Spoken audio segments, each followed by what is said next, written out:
Hello everyone, I am Faizi Khan, the founder of ख्यालों की उड़ान। और हर एक कॉफ़ी के पीछे एक कहानी ज़रूर होती है।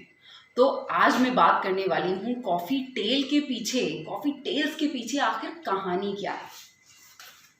वैसे इसका ख्याल तो 1982 की जो मूवी आई थी ना, सागर, उसमें डिम्पल कबाड़िया जो थी वो वहाँ की ओनर थी। ये ख्याल रुखसाना को वहाँ से आया, पर उस वक्त इस ख्याल को किसी ने भी इतनी संजीदगी से नहीं देखा और इस ख्याल को एक शक्ल मिलने में थोड़े कुछ साल लग गए। और विकास, जिनको एक जुनून है हमेशा से कुछ अलग करने का, ऐसी चीज़ें कर जाते हैं जिसमें लोगों को बहुत रिस्क लगता है। उनको लगता है कि अरे ये तो बहुत बेतरतीब सी चीज़ है, ये कैसे मुकम्मल होगी, और वो पता नहीं अपने तरीके जो हैं वो कैसे निकाल लेते हैं।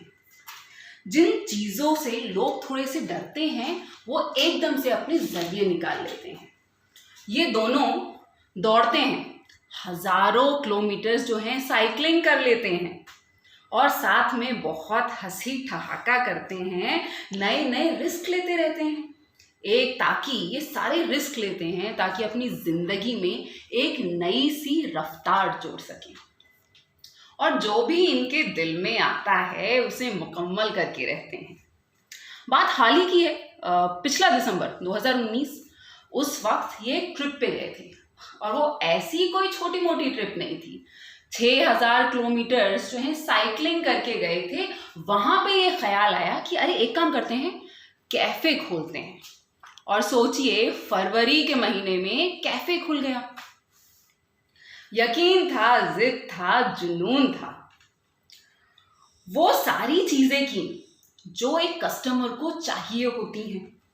वो ही लजीज जायका, थकान मिटा देने वाली कॉफ़ी और मसाला, जैसे कि मिर्च पाउडर, बाजार का कुटा हुआ नहीं, अरे हावन दस्ते में बकायदा पिसवाया हुआ, जो शकरकंदी और अवाकाडो पे पड़े तो जुबान पर जिंदगी का एक अलग तड़का महसूस हो।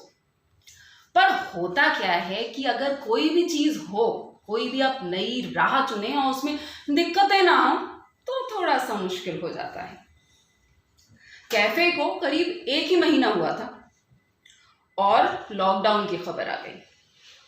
रुकावटें बेहद आईं और साथ में सारी की सारी बिल्डिंग सील्ड और उसके ऊपर से एक बड़ा सा किराया और पूरा काम बंद।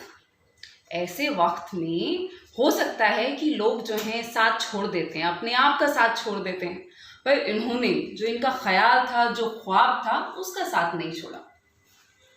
जो भी हो, ये जो ख्वाब होते हैं ये आपको रात भर सोने नहीं देते, तड़पाते रहते हैं आपको, आप करवटें बदलते रहते हैं। फैसला जज्बाती था पर यकीन बेहद था। इतना ज़रूर मालूम था कि मंजिल ज़रूर मिलेगी। कॉफ़ी टेल्स का सफ़र जो लोगों की ज़ुबान और दिल तक पहुंचता है। रुखसाना जो उनकी एक पर्सनैलिटी है, जिस तरीके से वो ज़िंदगी को देखती हैं, उसकी शक्ल कॉफ़ी टेल्स में जो है झलकती है। ये सब झलकता है कि नॉर्थ ईस्ट के कस्बे तेजपुर से निकली हुई लड़की, जिसकी आंखों में हज़ारों ख्वाब थे, उन ख्वाबों को उड़ान मिली एयरफोर्स में जाके। कुछ कुछ वक्त में बदलाव आते रहे, अलीगढ़ की तालीम, एयरफोर्स, कॉर्पोरेट एंटरप्रेन्योर बनना और बेहद खुशमिजाज इंसान। मतलब जिन्होंने भी इनको दौड़ते हुए देखा है, उन्होंने देखा है और उनकी वाइब से उनका दिल खुश ना हुआ हो, बिल्कुल नामुमकिन। जिनको सड़क पे जब हम दौड़ते हुए देखते हैं, उसकी बाद की जो पिक्चर्स देखते हैं, उसके साथ लगा हुआ होता है एक बेहद बेहतरीन गाना। मतलब कभी मुकद्दर का सिकंदर, कभी आनंद, कभी DDLJ, कभी मोहम्मद रफ़ी, तो कभी किशोर कुमार। ये जो उनकी जिंदा दिली है, हर जख्म खुशी और ये उनका बागीपन दिखाता है, तभी ये पूरी कहानी का एक शक्ल में हमारे सामने आता है। इसीलिए कॉफ़ी टेल्स बनाया गया। कभी हार ना मानने वाला जज्बा, जज्बातों से शराबोर सफ़र, बेतरतीब ख्याल को एक शक्ल देने का सफ़र, जायके से लेके गुड़गांव में अपना एक कोना होने का सफ़र, गोल्फ कोर्स रोड की भागती हुई जिंदगी में थोड़ा ठहराव पाने का एक सफ़र, कॉफ़ी टेल्स का सफ़र, कॉफ़ी टेल्स और आप। सी यू हियर, बाय।